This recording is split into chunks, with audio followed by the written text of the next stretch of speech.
انظر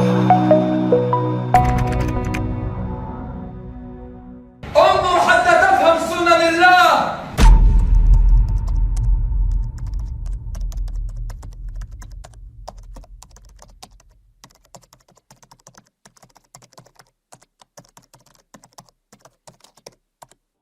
إننا الأبطال لا نحن الرؤوس، إننا للمجد أرخصنا النفوس. السلام عليكم ورحمة الله تعالى وبركاته. салом ва раҳмати аллоҳ бар шумо бод. хуш омадед ба қисми навбатӣ барномаи тарбияи ақидавии насли озодихоҳ. ҳама он чизе ки мо қаблан дар бораи он сухан гуфтем натиҷаи таҷрибаҳои иҷтимоӣ як ҳазорати муайян аст ки таҳти таъсири таърихи хоси худ мушкилот ва хусусиятҳои фарҳангияш ташаккул ёфтааст. ин як таҷрибаи амалӣ аст ки ба он миллат тааллуқ дорад ва дар чорчӯбаи воқеиятҳои худи он ҷамъият пайдо шудааст. аммо саволи табиӣ ба миён меояд: чӣ гуна метавон ин таҷрибаро гирифта ба як воқеияти тамоман дигар, масалан ба уммати исломӣ, ба таври механикӣ ва бидуни тафаккур татбиқ кард? вақте аврупоиҳо тасмим гирифтанд ки динро аз давлат ҷудо кунанд ва калисоро аз сиёсат берун ронанд, онҳо бо як мушкили нав рӯбарӯ шуданд.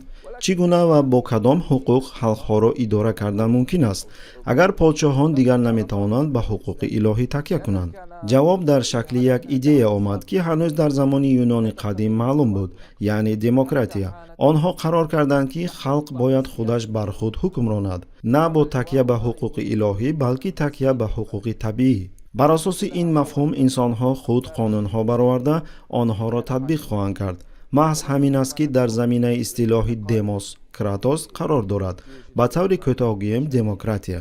акнун биёед андеша кунем, чаро барои мо мусалмонон фаҳмидани заминаи пайдоиши демократия муҳим аст? ин барои мо ки дар чорчӯби арзишҳои исломӣ зиндагӣ мекунем чӣ медиҳад? идеяи демократия ҳамчун посух ба мушкилоти таърихии мушаххаси аврупо ба вуҷуд омад. он вокуниш ба мафҳуми сояи худо дар замин буд, яъне боварӣ ба он ки як шахс метавонад ба ҷои худо ҳукм ронад. аммо ин барои мо мусалмонон лозим аст? дар анъанаи исломӣ барои чунин мафҳум ҷой нест. мо ҳеҷ гоҳ эътироф намекунем ки касе ҷойгузини офаридгор дар идораи олам бошад. баръакс, низоми мо бар асоси қонунҳои бунёд ёфтааст ки дар қуръон ва суннат равшан баён шудаанд. ҳеҷ як ҳоким ҳуқуқ надорад ки аз ҳадди ин қонунҳо берун барояд. ин фарқи аслии низоми исломӣ аз дигар низомҳо мебошад. таърих гувоҳ аст, вақте уламо ва донишмандони фиқҳ ба роҳбарияти сиёсӣ таъсир мегузоштанд, давлати исломӣ давраҳои тиллои худро аз сар мегузаронд. ин замон асри шукуфоӣ, илм ва рушд буд. аммо дар ҳамин давра дар аврупо чӣ рух медод? тавре ки шумо медонед, мардумони аврупо дар асрҳои торик мезистанд ва зери нуфузи калисо қарор доштанд. аз ҳамин сабаб бояд суол гузошт: оё мумкин аст таҷрибаи як фарҳанги бегонаро ба фарҳанги дигар ба таври маҷбурӣ интиқол дод? оё мумкин аст ба хотири ғояҳои бегона низоми нодири диниву фарҳангии худро ба як сӯ гузорем? чаро демократия дар миёни мусалмонон паҳн мешавад? чунки мусалмонон аз фаҳмиши фарҳанги худ дур шуданд. баъзеҳо онро иштибоҳан, баъзеи дигар дар натиҷаи хиёнат қабул мекунанд. аммо агар касе воқеан демократияро аз шариат беҳтар донад, ин аллакай баҳонаи ҷиддист барои андеша дар бораи комилии имони ӯ. акнун биёед ба асли масъала амиқ назар кунем. чаро демократия ба асосҳои ислом мухолифат дорад? ҷавоб дар худи пояи эътиқоди мост. мафҳуми тавҳиди ҳокимият ки ба мо мегӯяд танҳо Аллоҳ соҳиби ҳокимияти мутлақ ва ҳуқуқи қонунгузорӣ мебошад. ин маънои онро дорад ки танҳо ӯ муайян мекунад ки чӣ ҳалол аст ва чӣ ҳаром. демократия бошад бар асоси принсипи муқобил бунёд ёфтааст. ҳуқуқи қонунгузорӣ ба инсонҳо вогузор мешавад. онҳо тавассути намояндагони худ қонунҳо мебароранд ки ҳаёти ҷомеаро танзим мекунад. маҳз ҳамин фарқ дар асос демократияро комилан ба ҳукуматдории низоми исломӣ носозгор мегардонад. агар кӯшиш карда шавад ки шариат бо аслҳои демократӣ омехта гарданд, натиҷа як низоми пур аз зиддият хоҳад буд. мисол, баъзе сарқонунҳои муосир монанди Миср, Урдун ва Марокаш исломро ҳамчун манбаи асосии қонунгузорӣ эълон мекунанд, аммо на ягона манбаъ. бо ин тарзи баён манбаъҳои иловагӣ ҳуқуқӣ пайдо мешаванд ки рӯйрост бо мафҳуми исломии тавҳиди ҳокимият мухолифат мекунад. дар низоми демократӣ халқ намояндагони худро интихоб мекунанд ки онҳо пасон дар парламент ҷамъ меоянд ва қарор қабул мекунанд кадом қонунҳо бояд ҳаёти ҷомеаро танзим намоянд. اما طبق شریعت حقوق قانونگذاری تنها به الله تعلق دارد، نه به انسان. این مسئله چنان جدی است که در بعضی حالتها حتی شرکت در چنین روندها میتواند همچون کفر ارزیابی گردد. پس قرآن در این باره چی میگوید؟ الله متعال میفرماید: هر کسی که جز اسلام دینی بجوید هرگز از او قبول نمی شود و در آخرت از زیانکاران خواهد بود. همچنین الله میفرماید: نه، قسم به پروردگارت، آنها ایمان نمی آورند تا تو را در آنچه میان آنها هست داور قرار ندهند و در دلشان از حکم برآورده تنگی احساس نکنند و کاملا تسلیم نشوند. این آیات ها ضرورت پیروی از قانون های الهی را به یگان گذشت تاکید میکنند. مفهوم توحید حاکمیت تصدیق میکند که هر گونه بحث و انکار نسبت به صاحب اختیاری الله همچون یگانه قانونگذار این کفر است. محض از همین سبب دموکراسی که به انسان‌ها اجازه قانون براری می‌دهد با اساس‌های اسلام در ضدیت قرار دارد. چگونه دموکراسی با اساس‌های ایمانی ما ضد است؟ طبق تعلیمات اسلام تنها الله صاحب حقوق قانونگذاری است. این از مفهوم توحید حاکمیت که ساحه صاحب اختیاری الله را در همه جنبه‌های زندگی تصدیق می‌کند. هیچ کس، خواه اکثریت باشد، خواه اقلیت، خواه تمام بشریت یا یک فرد، حقوق ندارد که این حقوق الهی را زیر سؤال برد یا به خود نسبت دهد. اما دموکراسی نه تنها حقوق قانونگذاری الله را زیر سؤال میبرد، بلکه میخواهد او را پرره از این وظیفه محروم سازد. ما مسلمانان قطعاً ایمان داریم که حاکمیت یعنی صاحب اختیاری تنها به الله تعلق دارد. هیچ کس حقوق ندارد بگوید اکثریت اهالی قرار داد که به جای شریعت قانونهای خود را برآورند. زیرا الله هر یکی ما را آفریده است، مهلت حیاتمان را معین کرده است و قانونهای گذاشته است که طبق آنها زندگی بکنیم. تنها او میداند چی برای ما فایده آور است و چی ضرر آور.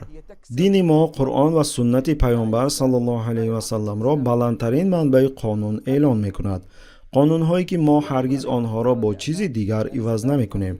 در عین زمان دموکراسی بر اساس پرینسیپ‌های دیگر ساخته شده است، از جمله آزادی شخص، آزادی مالکیت، آزادی عقیده، آزادی اعتقاد. در نظر این مفهوم‌ها می‌توانند عجیب و زیبا جلوه کنند، اما در عمل آنها اکثر وقت سبب پنهان شدن فسق، گناه و از راه حق دور شدن مردم می‌شوند تا آن درجه‌ای که می‌توانند به کفر آورده رسانند. هر یکی از این آزادی ها مستقیم یا غیر مستقیم حقوق الله را در قانونگذاری و حاکمیت زیر سؤال میبرد. پس ما میبینیم که ماهیت دموکراسی کوشش عوض کردن قانونهای الهی با قانونهای انسانی میباشد که این قطعاً با جهانبینی اسلامی مخالف میباشد. این یک دخالت کردن به اراده خاص الله است.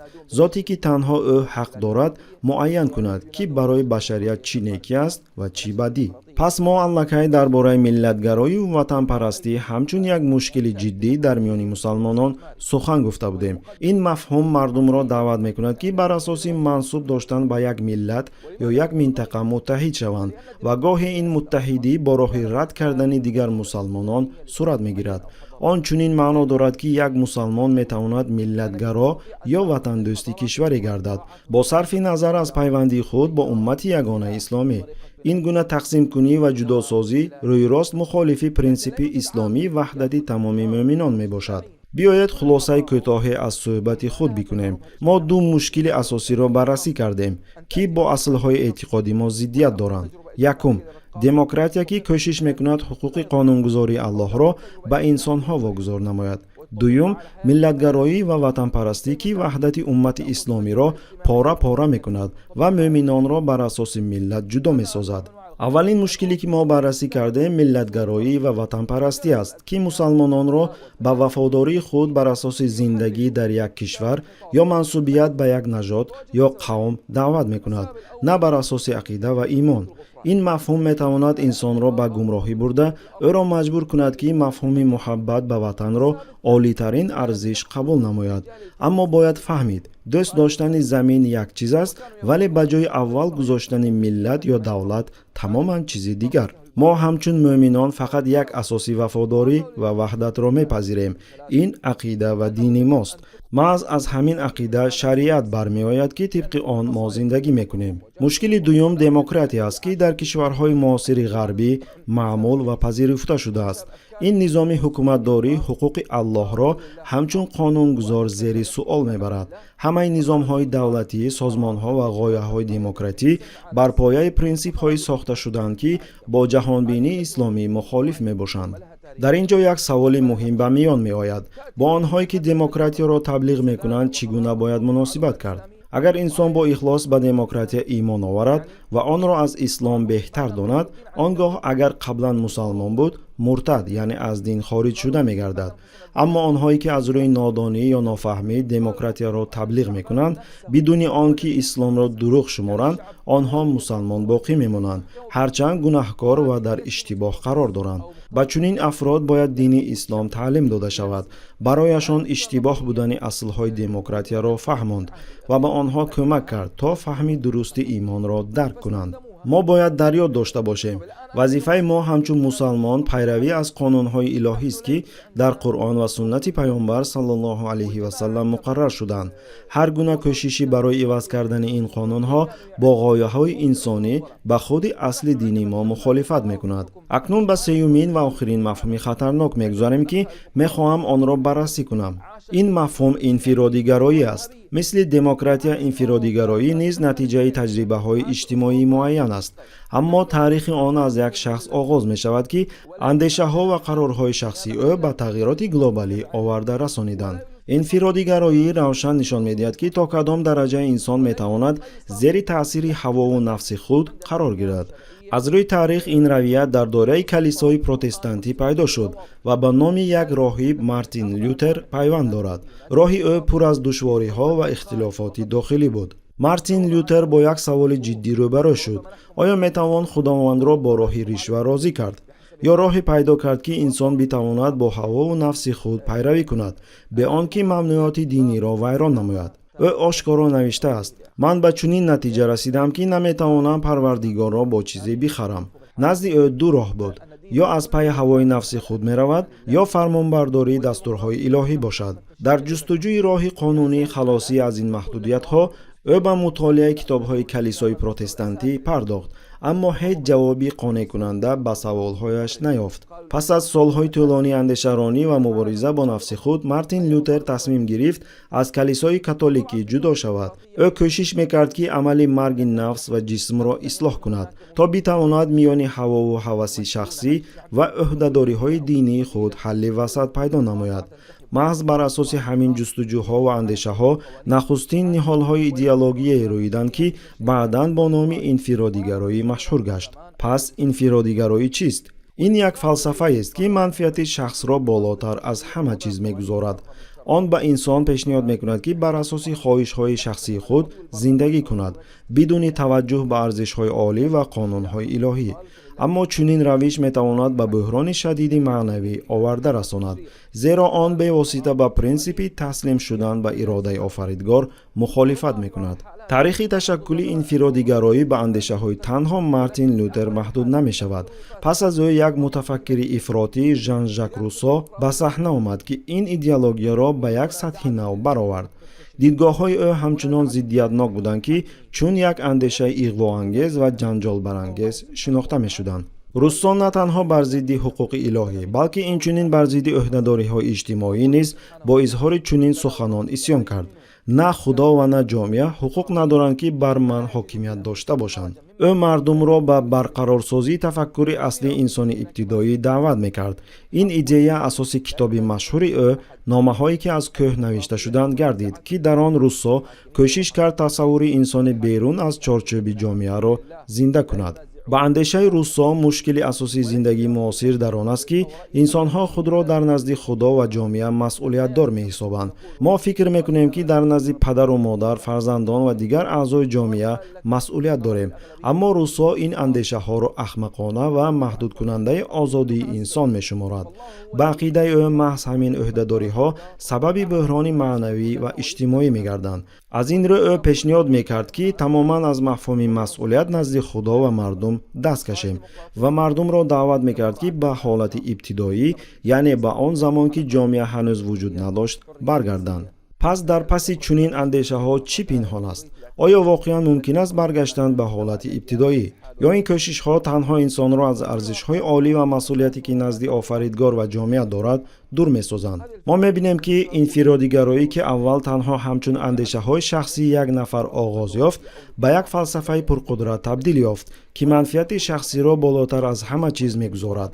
аммо муҳим аст ки дар хотир дошта бошем, рад кардани масъулият назди худо ва ҷомеа метавонад бо пош хӯрдани он риштаҳое бирасонад ки мо онро ҳамчун як қисми воҳиди ягона меҳисобем. пас биёед ба асли инфиродигароӣ ва таъсири он ба инсон амиқтар назар андозем. ҳадафи асосии ин мафҳум табдил додани ҳуввияти шахсӣ ба муқаддастарин чиз мебошад, яъне тамоми чизҳои дигар аз ҷумла арзишҳои динӣ, ӯҳдадориҳо назди ҷомеа ва ҳатто наздиктарин инсонҳо дуюмин дараҷа маҳсуб меёбанд. инфиродигароӣ ки Мартин Лютер ва Жан-Жак Руссо ба он даъват мекарданд, бар асоси муқаддас шуморидани худ ва бузург доштани нафси инсонӣ бунёд ёфтааст. вақте инсон инфиродигароӣ мешавад, ӯ ногузир худро аз Аллоҳ болотар мешуморад, худро муқаддастар аз Қуръон ва Каъба медонад ва худро бартар аз ақидаи ислом қарор медиҳад. дар натиҷа барои чунин шахс ҷуз худаш дигар ҳеҷ чиз муқаддас, муҳиму бузург маҳсуб намеёбад. вақте ки як мусалмон зери таъсири инфиродигароӣ меафтад, чӣ рӯй медиҳад? кирдори ӯ ҳама чизро баён мекунад. шояд бигӯяд: қасам ба Аллоҳ, барои ман мушкилоти уммат аз мушкилоти шахсиям болотар аст. аммо амалҳояш чизи дигарро нишон медиҳанд. чунин инсон барои пост кардани хабарҳо ё чанд дақиқаи ҳузур дар ҳаллу фасли масъалаҳо маҳдуд мешавад. рафтори ӯ бо суханонаш дар мухолифат хоҳад буд, зеро дар асл ӯ манфиати шахсии худро аз ҳама чизи дигар болотар мегузорад. тасаввур кунед, шумо бо мусалмоне вомехӯред ки бо садои баланд аз вафодорӣ ба уммат ва бузургдошти Аллоҳ сухан мегӯяд, аммо ба амалҳои воқеии ӯ назар андозед, суоли табиӣ ба вуҷуд меояд. агар манфиатҳои шахсии худро аз фармонҳо ва мамнуиёти ӯ болотар гузорӣ, куҷост бузургдошти ту ба Аллоҳ? хулоса инфиродигароӣ комилан рӯшан аст. инсон манфиатҳои шахсии худро аз манфиатҳои ҷомеа, ҳуқуқи падару модар ва фарзандон ва муҳимтарин аз ҳама, аз манфиатҳои тамоми уммати исломӣ болотар мегузорад. ин равиш эҳсоси ваҳдат ва масъулиятро, ки маҳз асоси имони мо мебошад, аз байн мебарад. оқибатҳои инфиродигароӣ танҳо дар сатҳи эътиқоди шахсӣ зоҳир намешаванд, балки ба андозаи наслҳо ва тамаддуни тамоми уммати исломӣ таъсир мерасонанд. бисёре аз мо дар муҳите ба воя расидем ки дар он ба мо талқин мешуд ки ҳуввияти шахсӣ, оянда ва зиндагии инфиродӣ қиблаи аслӣ ва муқаддасоти ҳақиқӣ мебошанд.